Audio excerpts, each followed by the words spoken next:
Hello, everybody. Aeschylus is known to be the father of Greek tragedy. He's one of the three great Greek tragedians, namely Aeschylus, Sophocles, and Euripides. Aeschylus was born in 525 BCE, and some say 524, and died in 455, and some say 456 BCE. That means he died almost at the age of 70. Every year during the spring, there was a competition, a contest in poetry and playwright, and he always participated, and it's said that he almost always won the first prize. He wrote so many plays, and most of which are lost. Today we'll introduce three of his most important plays. They were put together in one book known as Oresteia. And actually he wrote a fourth play for that collection, but that fourth play was lost, and only a few lines survived, and it was called Proteus. The three plays we are going to introduce today, and as I said, they were collected in one book because they deal with the same topic. They introduce the same topic, Agamemnon and his family after his return from Troy, after the fall of Troy. The first play is called Agamemnon. The second play is called The Libation Bearers, and the third is called Eumenides. Of course, according to the Iliad and the Odyssey, we don't know what happened exactly from the fall of Troy until the time when the Greek army started to return, each army to its city, because the Iliad ended with the death and the funeral of Hector. Of course, we know all these details about the fall of Troy and their return from other sources, like today's plays, for example, the three plays today. It gives us just a little bit of understanding about how or what happened to Agamemnon after he returned to his city, Argos. So the first play, Agamemnon, talks about his return to Argos, his meeting with his wife, Clytemnestra, and in that play we'll know that Clytemnestra wanted to take revenge and kill him, because he sacrificed his daughter Iphigenia at the beginning of the war against Troy, when there was no wind to shift the ships towards Troy. He had to sacrifice his daughter Iphigenia in order to please the Greek gods, to send them some fair winds, and this is what happened. So his wife Clytemnestra wanted to take revenge on him, and she collaborated with her lover, who is Aegisthus. His name is Aegisthus, and she killed him. She killed Agamemnon when he was taking his bath in his tub. And that was the end of the play Agamemnon. Of course, when he returned to Argos, he returned accompanied by Cassandra. He took Cassandra as a war spoil with him. Cassandra, the daughter of King Priam, the king of Troy. Cassandra was known to be a seer since she was a child. And when her brother Paris was born, she kept saying, "Kill him, because if he lived, Troy would burn."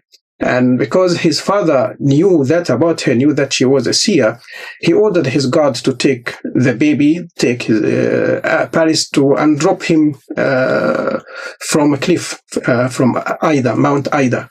The guard took pity on the child, the baby, didn't want to kill him. He put it on Mount Ida.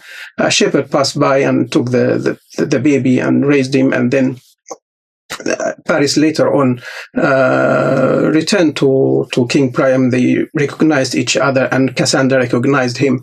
Anyhow, Apollo liked Cassandra, but she didn't receive his feelings positively. So he put a curse on her that she would keep telling some prophecies and nobody would believe her. And this is what she did all her life, warning her father of Paris and that he would be the reason for the burning of Troy, but nobody listened to her. So anyhow, Agamemnon, after the war ended, and after the fall of Troy, he took Cassandra back to Argos, and his wife Clytemnestra treated her well, actually, until she plotted against her husband and killed him, and that was the end of the play, the Agamemnon. The second play, the Libation Bearers, starts with Agamemnon son and Agamemnon daughter, his daughter Electra and his son Orestes. They were at his tomb and giving respect to their father. And Orestes told Electra that he was ordered by Apollo to take revenge and to kill his mother and to kill also her collaborator Aeschylus. And they planned together how to kill. They put the plan, simple plan, that Electra would be inside the palace and he would pass by pretending to be a stranger, and he would be allowed into the palace and to find a way to kill his mother Clytemnestra and also Aeschylus. And this is what happened. Clytemnestra actually didn't recognize her own son because he looked like a stranger and he pretended to be a stranger. And she invited him inside the palace, and she sent the guards to call Aeschylus. But with the absence of the guards, Orestes took that chance or that advantage and managed to find Aeschylus and killed him. And then after that, he returned and killed his own mother. And that part in the play is so interesting. The dialogue between both of them is so interesting and very well written. When she asked so many times, how would you kill your own mother, and pleaded for him to keep her alive, to let her grow old with him. And he just argued back and told her that was your fate. It's your fate, and it's you who killed yourself. I will read some quotes later from the book, but this is just a very brief summary of the play. And the story of the play ended here with him killing his own mother. And the third play, Eumenides, is about the spirit of his mother Clytemnestra calling upon the Furies, the three Furies, to take revenge and to torture her own son. And they indeed pursued him to punish him. And with the help of Athena, he managed to escape, but they kept pursuing him. And then Athena intervened to protect him, and she held a court. And in the court, all the gods divided among themselves. Some say that Orestes should be killed. Others said should be pardoned. And then it was Athena who gave the final saying, and she pardoned him. And she managed to actually absorb the anger and the wrath of the Furies, and she called them the Eumenides. Eumenides meaning the gracious ones, And the play ends with the city women chanting and singing for the Furies and praying that peace would last forever between Athens people, the people of Athena, the people of Athens, not Athens, the city, the people of Athena, or those who follow Athena, the goddess, and the Furies.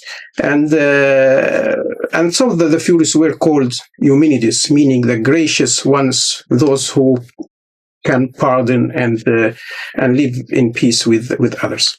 We can say that the main themes of these three plays are revenge and justice, because the first and the second plays are mainly talking about taking revenge and taking justice in your own hands.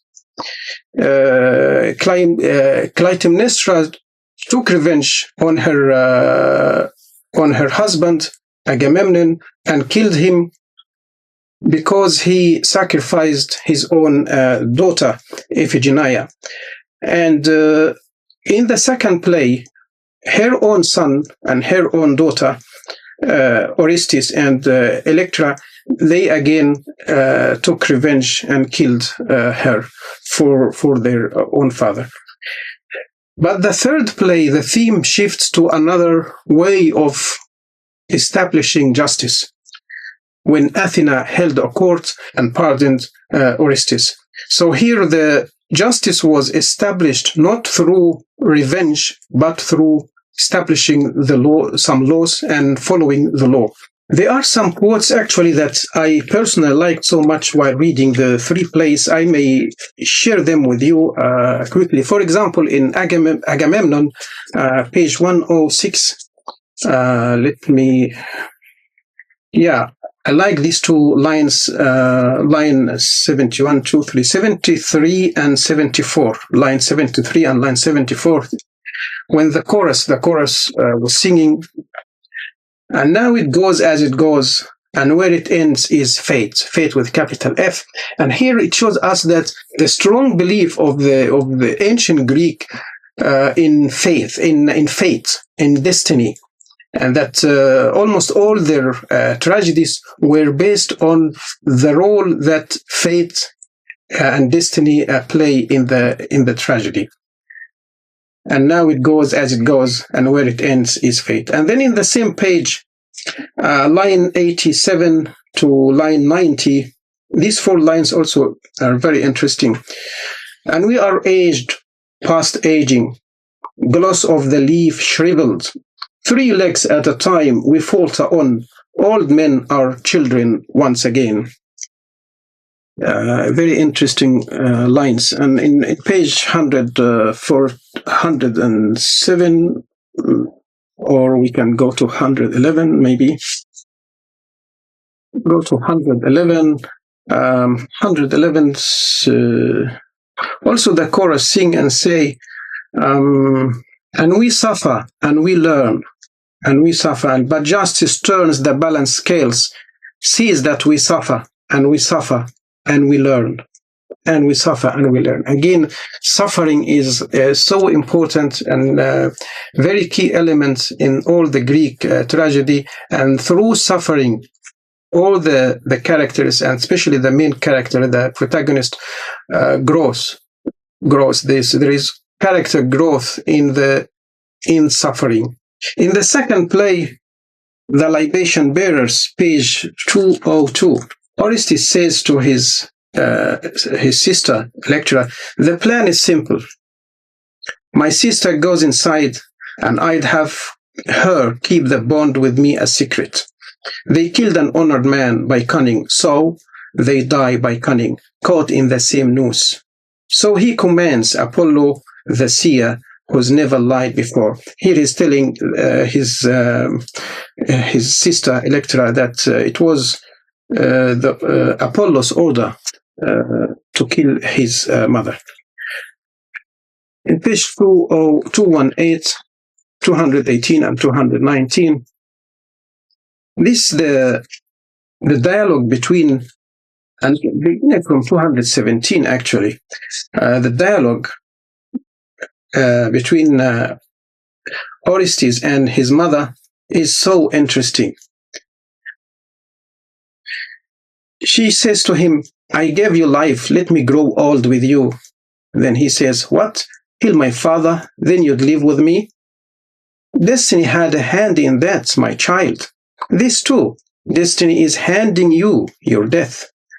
You have no fear of a mother's curse, my son. Mother, you flung me to a life of pain. Never flung you, placed you in a comrade's house, disgraced me, sold me a free-born father's son. Oh, then name the price I took for you. I am ashamed to mention it in public. Please, and tell your father's failing too. Never judge him. He suffered. You sat here at home. It hurts women being kept from men, my son. Perhaps, but the men slaves to keep them safe at home. I see murder in your eyes, my child. Mother's murder. You are the murderer, not I, and you will kill yourself. Watch out, the hounds of a mother's curse will hunt you down. But how to escape a father's if I fail? It reminds me of Hamlet. This part, I must be spilling life tears on a tomb of stone. Yes, my father's destiny, it decrees your death. You are the snake I bore, I gave you life. Yes, that was the great seer, that terror in your dreams. You killed and it was outrage. Suffer outrage now. Very interesting dialogue between them. And actually the third play, Eumenides, I think it's the strongest among them and the best one. And the dialogue also, the dialogue between Athena and the Furies, especially between Athena and the Furies, is so interesting. So interesting. That's so many good lines that I don't want to read everything just to make the today's lecture is a bit short. I hope there is any benefit in today's lecture, and hope to see you again, and have a good day. فكر في واجبك كما تفكر في حقك، واعمل طلبا للإتقان لا طلبا للشهرة والجزاء، ولا تنتظر من الناس أكثر مما يحق للناس أن ينتظروه منك.